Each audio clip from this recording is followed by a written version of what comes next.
Alright, welcome to yet another video on Women's Cricket Central. The Women's T20 World Cup is done and dusted, and surprise, surprise, it's the mighty Aussies who ended up winning the 7th World T20 title. It was the Poms who lost their 4th World T20 final versus Australia. And here we are to talk about not just the final. In fact, I don't think we'll be talking much about the final. We'll be talking a lot more about the hosts themselves because we haven't had a chance to dissect them in detail. And later on, we'll also be doing a team of the tournament of our own. And you guys can let us know what you make of it later on in the comments. Before we, of course, cut to the chase, please make sure you hit the like button if you haven't already. Make sure you subscribe to Women's Cricket Central on YouTube if you haven't already. Do follow Jeet Vachirajani on X too. And of course, now coming to Jeet, once again, we knew what we were going to expect from the final. We knew that the result was on par with our expectations, but we still can't not hide the fact that we are slightly disappointed with how it all panned out. Yeah, it did quite a one-sided game, but I think put anybody against Australia in the finals and you'll probably get a one-sided game more often than not. So I can't fault England for that. And I think a team shouldn't really be disappointed as much, losing to Australia in the finals. It's not an easy job. No matter how strong you are, it's not going to be an easy job. If you're losing to some other team, I get the disappointment, but they should not be so disappointed on losing out to Australia. But yeah, decent tournament. I think I still felt that their flaws will get tested once they go up against the stronger teams. They had a relatively easy run in the group stages. Across all the 5 games that they had, pretty much one-sided.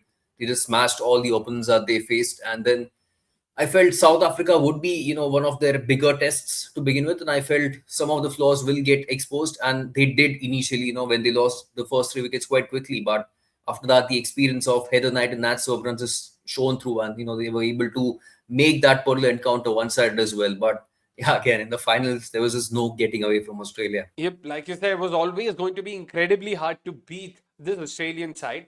But Jeet, we've been talking about how this English side is very flawed, to be honest, and the results in some sense almost flattered to deceive us. But again, credit where it's due, that semi-final performance by them being down at 23 for 3, and from there to not just pick themselves up, but to also then dominate the game and win by such a huge margin. Fantastic result for them.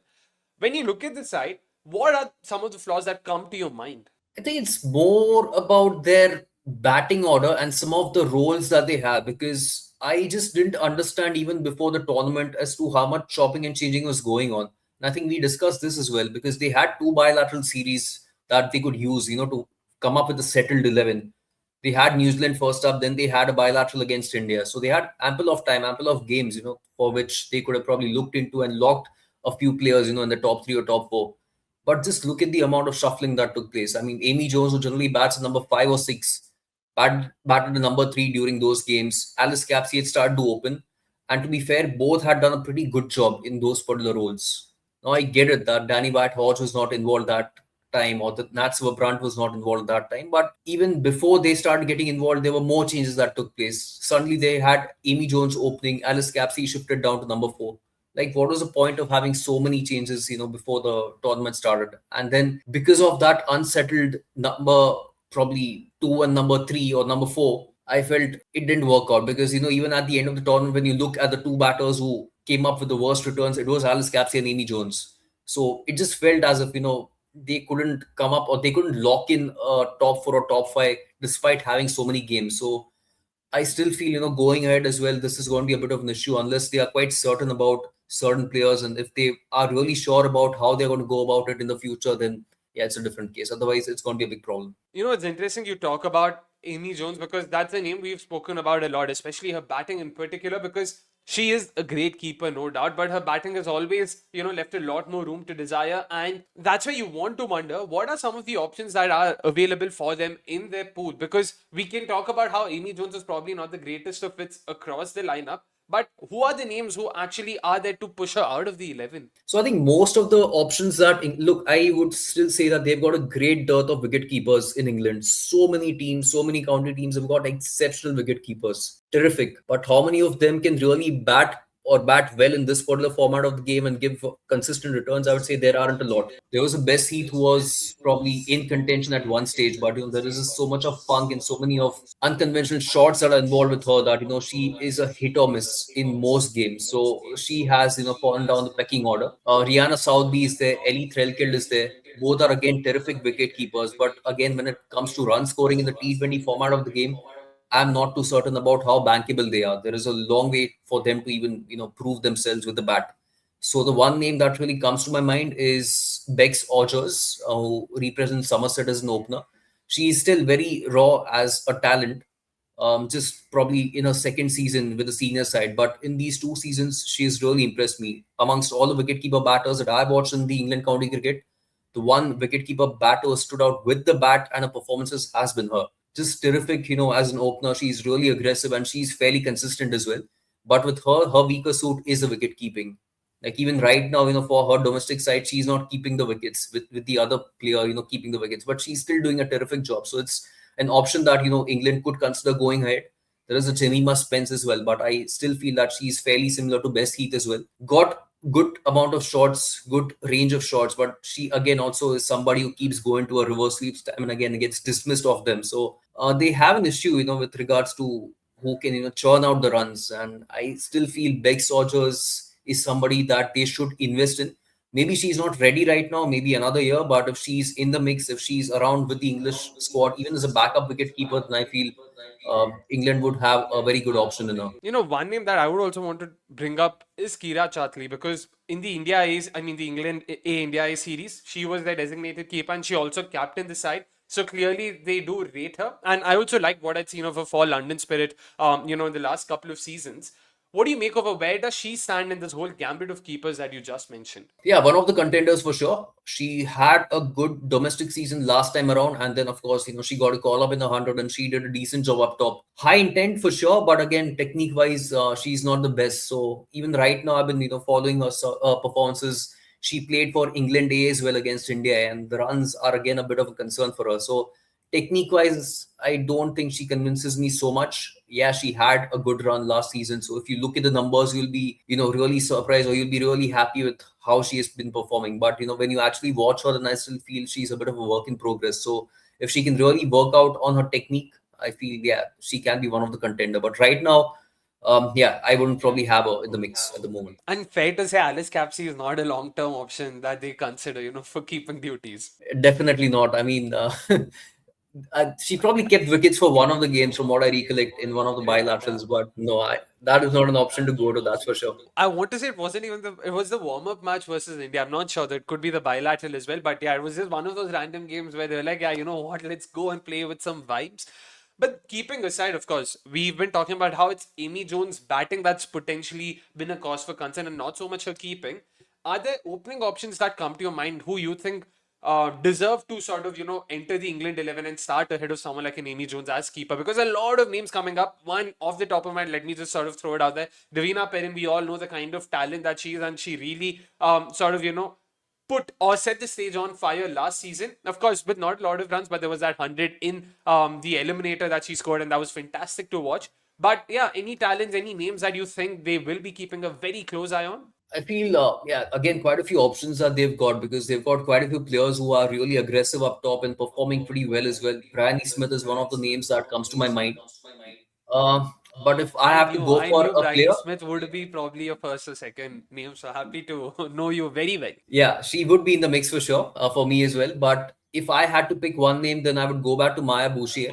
Um, she just convinces me a lot, in terms of her technique. She's just so good. And her intent game is also improved. In the domestic as well, right now, she's on absolute fire in the T20 format of the game. She's been smashing all the opponents and she is getting off the blocks so quickly. So, if you are looking at somebody like Sophia Dunkley as one of the options, and then there is Amaya Bouchier on the other side, two very, very different in terms of technique and how good or bad they are. So, yeah, I would personally prefer Bouchier. Not to forget, she also provides a terrific fielding value as well. I know most of the people would go back to that short phase of hers where she was struggling to take the catches, but it's a part and parcel of the game. Everybody goes through that at some point of time in their career. But yeah, she's somebody that would probably be my number one choice to pair up with Danny White Hodge. Now, it'll be very interesting to see because Danny White Hodge herself is not getting any younger at 35, if I'm not wrong. But another name that I do want to bring up is Heather Nijit. That, fantastic knock versus South Africa aside, it wasn't exactly the greatest of tournaments, but once again, you won't really complain because you know Heather Knight and what she brings to the table.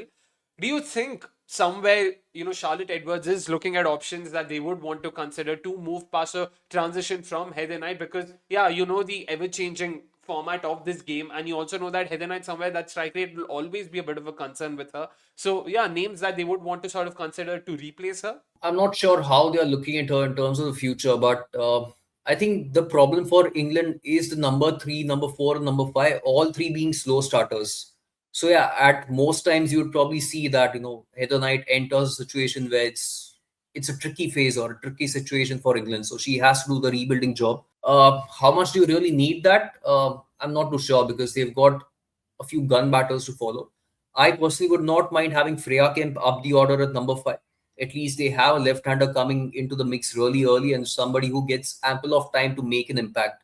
In the limited amount of time also that Freya Kim got this tournament, she did a terrific job as a finisher. So I feel she's somebody who can bat at number five and do a terrific job over there as well.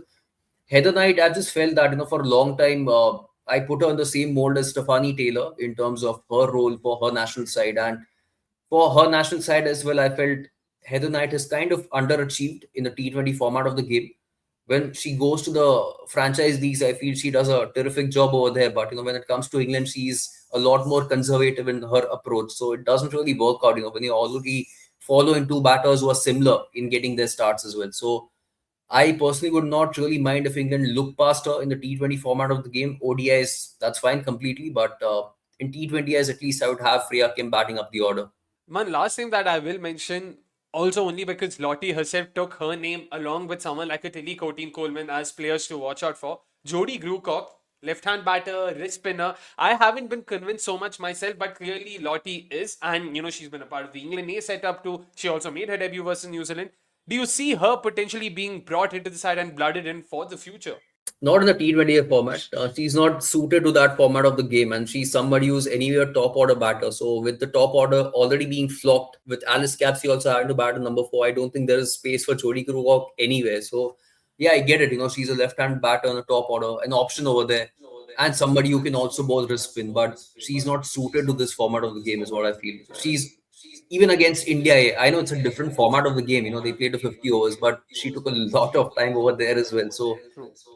in the ODIs, I would probably look at her and consider her, but T20s, I don't think she's cut out for that at the moment. Also, Jeet, we've spoken or focused mainly on the batting side of things, but when you look at the bowling lineup, any changes that you would want to even potentially consider? Because I know we'd spoken about how the addition of a left-arm pacer would be great in terms of variety, but you've got Lindsay Smith, Sophie Eccleston, Freya Kim, Danny Gibson as the two all-rounders, and then you've also got someone like a Lauren Bell. Is there any potential to change something there? I still feel Lindsay Smith's spot is a spot that they can change. It's been so many years. I think Charlotte Edwards with her, I've observed that, she likes having Lindsay Smith in her side and give her the new ball. This happened with the regionals, with the Southern Vipers, and then it just rolled on everywhere. So she has that fascination with Lindsay Smith. But is Lindsay Smith really doing the job for you? And I don't think she is. Against India, she rarely performs, but even in this T20 World Cup, I felt she had an awful run against pretty much every team. So that's a spot that I feel is up for grabs. So if they have got somebody like Mahika Gaur who is good to go right now, then I think she can be a terrific addition as a left-arm pacer that they can use with the new ball alongside Lauren Bell. Another name that I would probably throw in is Rihanna McDonald-Gay. A proper X-factor pacer, I would say. Generates a decent pace, but the way she keeps attacking the stumps of different lengths is something that keeps putting a lot of pressure on the opponents. And if you observe, then most of her wickets are bowled or LBW. So I just feel she has a good discipline and she has got that X factor about her that could really work to England's advantage as well. I just feel that England right now needs to move on from this spin pace duo with the new ball and just have another genuine new ball pacer. So yeah, I feel Maika Gaur probably is one of the better options out there from the domestic circuit, plus left arm variety, tall pacer. Can't think of any other names really, but yeah, probably these two pacers would be there for contention for me. Interesting. So you would have Mahika Gaur ahead of the likes of Alexa Stonehouse, Grace Ballinger, and everyone? Yeah, for sure.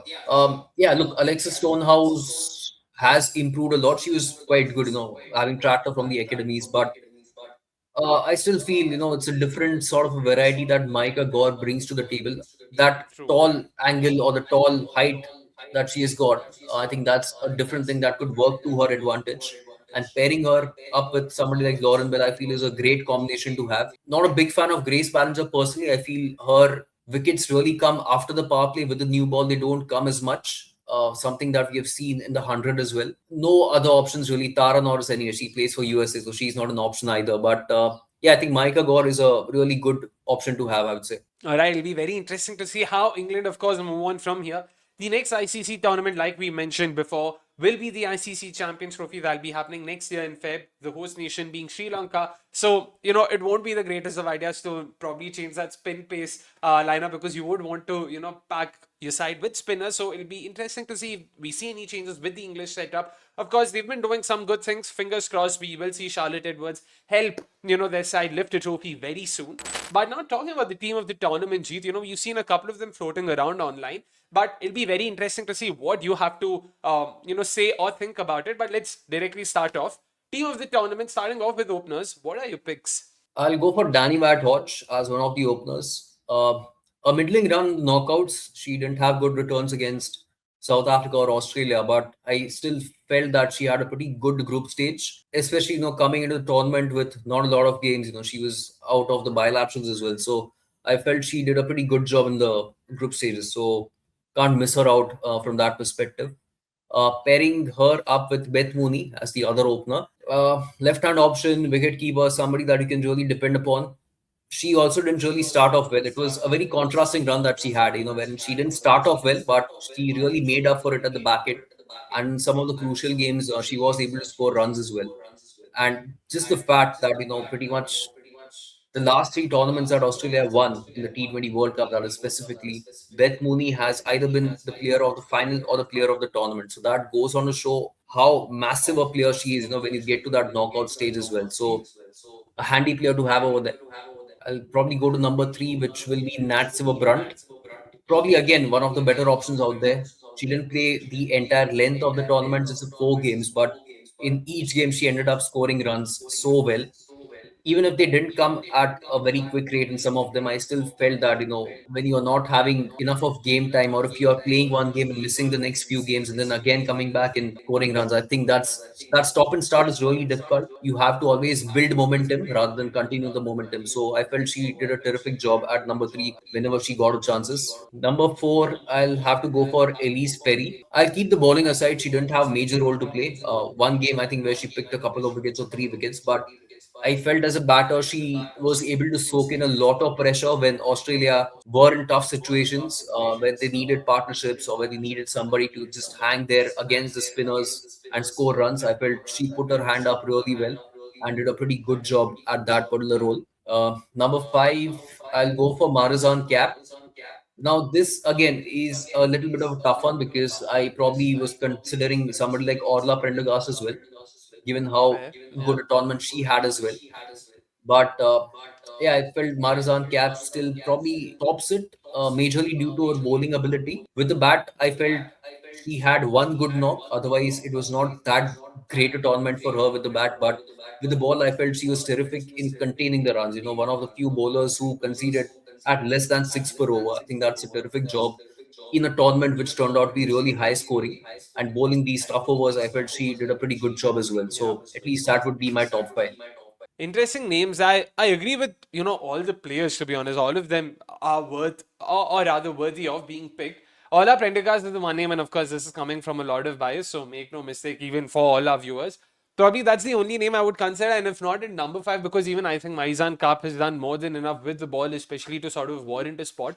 That's why I might actually want to consider having someone like an Ola Prendergast in number four in place of Elise Perry. Not that Elise Perry was bad or something. She was fantastic, legend, and all of that. If I had to consider, that's probably the one change I would think of.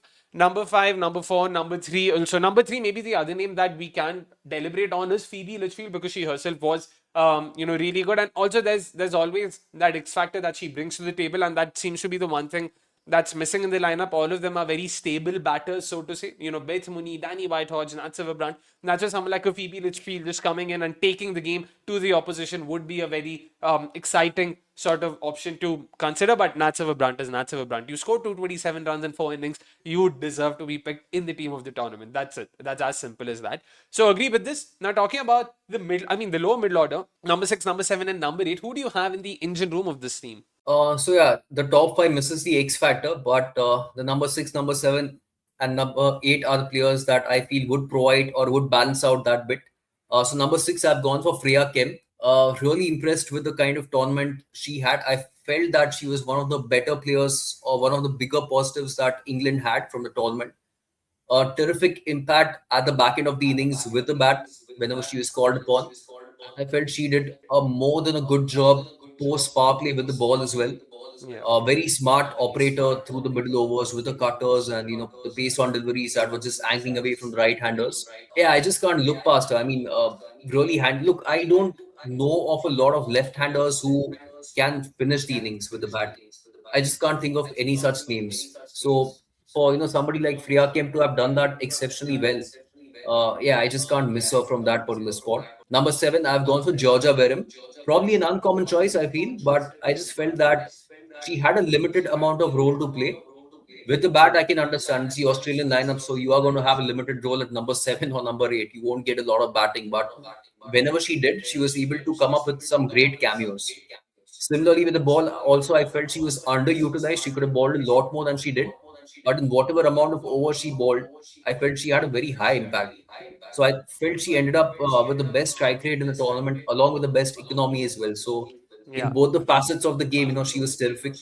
As a fielder, we know her ability. I know probably a catch was put down during the tournament, but yeah, that's probably an anomaly. But yeah, a proper X factor player to have in all facets of the game. At number eight, I've gone for Fatima Sana, another X factor player. Probably the only positive to come out from Pakistan's tournament. Yeah, again, a great tournament for her. A lot of onus was on her to deliver in probably both the facets of the game, and I felt she did a good job. That knock against South Africa perhaps was one of the better knocks that I've seen, from a finisher this tournament.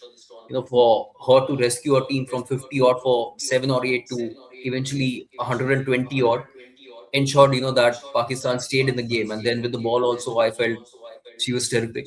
Probably on the expensive side, but you're probably going to get that, when somebody takes the new ball, then bowls the last few overs at the death as well. So you're probably going to have a high economy. But I felt she did a pretty terrific job as well as an all-rounder. I do like the look of this engine room. What I would say is probably Fatima Sana is batting a position lower, but I can see why that's happening. I would always consider someone like the Georgia Wyndham. Even if she had had a mediocre tournament, I would have happily taken her. She's one of my favorite players and all of it. And make no mistake, just the fact that she also brings wrist spin to the table, and I don't think there are too many wrist spinners who've done well in this tournament. So having that option in the lineup makes a lot more sense. Freya Kemp has been fantastic. She was one of my players to watch out for, and I'm thrilled for her, chuffed to bits, in fact, to see her do so well, because we all know that the talent was always there, the potential was always there. Unfortunately, it was injuries and off-field sort of reasons that had, pegged her back. It's really heartening to see her do so well.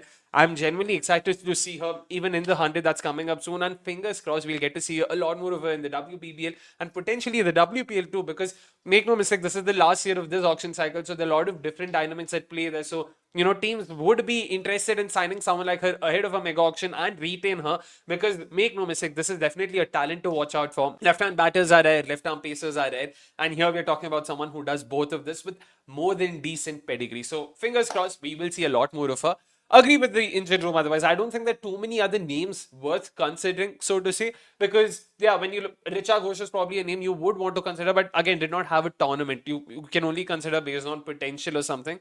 Not the kind of tournament she would have wanted, not the kind of tournament India would have wanted. And barring her, yeah, not too many finishers who consistently did well. So fair enough. Now, moving on to the bowling lineup, 9, 10, 11. How does that shape up? I'd want you to go first here because I feel our names could differ here. So let's just see how it matches.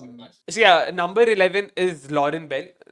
I wouldn't sort of change that for anything. Number 10, I'm going with Sri Charni. I don't know if there's any bias. I don't think there's bias because I really thought she bowled fantastically well across phases. Whenever Harman needed wickets, she would go to Sri Charni, and Sri Charni would deliver almost each time. So that was great to see. And again, this side is missing a left arm spinner.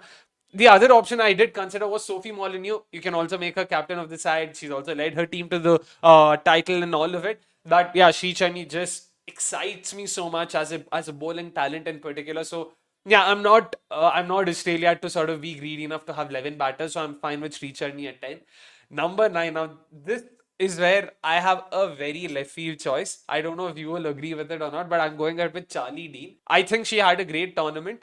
She bowled really well. The side is missing an off spinner, so she'll also sort of complement that. And she's been good throughout. We spoke about her even in the tournament preview about how the way she's been varying her pace, the way she's been using angles, the way she's been also sort of coming around the wicket at times, and the way she's baited batters. It's been beautiful to watch. It's a very nice mix of classical off spin with modern T20 cricket tactics, and it's been great to see her execute it so well. So yeah, that'll sort of be my bowling attack there. Yeah, so I agree. Even I've got Charlie Dean pinned at number 9. The same again thought process here. The team pretty much lacks an off spinner, and I felt she was somebody who's really terrific. On the expensive side, it's fine, but I think she bowled really well, and even in the lead up, to the tournament, she was bowling really well. So I just feel that she's found her confidence, she's found her old self, because there was a phase where she was struggling to take wickets. She was probably containing the runs, but the wickets were really hard to come by in some of the franchise leagues as well. But lately, probably last 2 months or so, I felt she has found her old mojo, and just watching her operate has been a proper joy. So yeah, the same player at number 9. Just go to number 11. I just have got Sri Charni at number 11 over Lauren Bell. Sri Charni, again, a terrific tournament. Just playing the group stages and yet finishing as a top wicket taker in the tournament just speaks volumes about what she was able to achieve. Consistent performer throughout. I think she didn't have a single bad game from what I recollect. I've just not gone for Lauren Bell. That's because I don't feel that she had such a good tournament. Again, was on the expensive side, and to probably average over 28 is not something I would probably expect from somebody like Lauren Bell. So she turned out to be a little bit more ineffective. Just for that matter, I've gone ahead with Sri Charni in number 11. Number 10, I just feel that was a spot I was a little bit confused about. There was Sophie Eccleston in the mix, somebody you can bank upon. She was terrific throughout the tournament as well. Another left field choice that I had was Alia Alain, somebody who I felt slipped under the radar as a bowler when some of the other pacers were struggling for the West Indies. I felt Alia Alain always took the ball in a situation where they needed wickets, and she delivered more often than not. I've gone for a safer choice here in Sophie Molyneux. Again, probably the Fair. same mindset of having somebody who can lead the side, of course, winning captain as well. And just the fact that I've already got pacers in Elise Perry, Marzan Cap, Freya Kemp, and Fatima Sana. I just felt that another spinner probably could do well. So Sophie Molyneux is somebody who has taken the new ball and bowled at the back end. So a different sort of an option to have other than Sri Charni. So she's just there to round up my 11. Interesting. So essentially, the one change or the one difference is Lauren Bell versus Sophie Molyneux, which is fair enough. I mean, both have sort of their reasons that way in terms of why they should be a part of it or not a part of it. But yeah, I guess that's that from our team of the tournament as well. So just to cap it off, Beth Mooney and Danny Whitehorse to open. We've got Natsiv Brandt at number 3. We've got Elise Perry at number 4. At number 5, we've got Maizan Karp. At number 6, we've got the highly eclectic Freya Kemp. Number 7, the finisher, Georgia Wareham. Number 8, we've got Pakistan's Fatima Sana. Number 9, we've got Charlie Dean. Number 10, we've got Sri Charni. And number 11 is where we sort of have a bone of contention. It's Sophie Molyneux or Lauren Bell. Do let us know in the comments who your team of the tournament is. Importantly, who would you pick between Sophie Molyneux and Lauren Bell? And that potentially wraps up the World Cup T20 or the World T20 for us. And that's that from this video. Thank you so much for staying till the end. And if you have, once again, folks, please make sure to hit the like button if you haven't already. And please make sure you followed Jeet Vachirajani on X. You followed at YCricketY on X. And also you have followed Women's Cricket Central on IG. Until then, it's a goodbye from both of us. We will be here talking about the 100 and everything. If not, Jeet, I'll be there rambling and doing my own musings. Take care. Bye-bye.